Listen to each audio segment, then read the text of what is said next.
আরে ও কাকিমা, ও জেঠিমা, ও দিদি ভাইরা, তোমাদেরই বলছি, দাঁড়াও দাঁড়াও। জানি আমার আবার জামা কাপড় নিয়ে, ড্রেস নিয়ে অনেক কথা হবে। তো দেখো, আমার বিয়ে হয়েছে 3-4 বছর হয়ে গেছে, কি 4 বছর হয়ে গেছে কি না হয়ে গেছে, পাড়ায় বেরোনোই দায় হয়ে গেছে। তো বেরোলেই বলছে, তুমি কবে বাচ্চা নেবে, তুমি কেন নিচ্ছ না, তোমার কি হয়নি?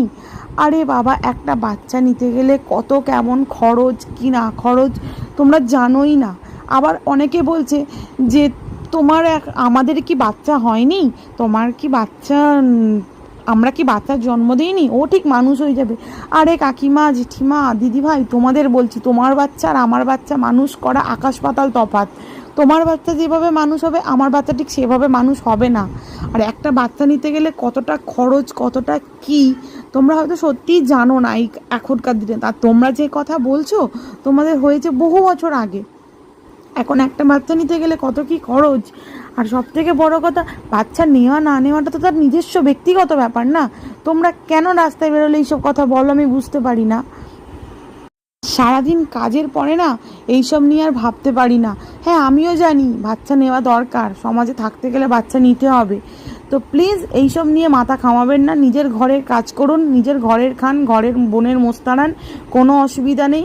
আমার ঘরে অশান্তি বাড়াবেন না। জানি দিনকাল ভালো নয়, এখন ওই কারণেই বলছেন, আমার ভালো চেয়েই বলছেন, কিন্তু আমার ভালোটা তো আমাকেই বুঝতে হবে না। প্লিজ আমার। আর একটা বাচ্চা নেওয়া মানে এখনকার দিনে একটা বাচ্চা নেওয়ার একটা হাতি পোষার সমান। এত খরচ হয়, এত পরিমাণে খরচা হয়। আর আমার বাচ্চাকে তো আমি যেই সেই স্কুলে ভর্তি করতে পারবো না যে একটা বাচ্চা স্কুলে যাচ্ছে, যা বলবো মনা তার পেছন পেছন চলে যা। এটা আপনি করতে পারবেন, কিন্তু আমি করতে পারবো না। আমার পুরোপুরি শিক্ষাটা আলাদা, আর আমার সবটাই আলাদা।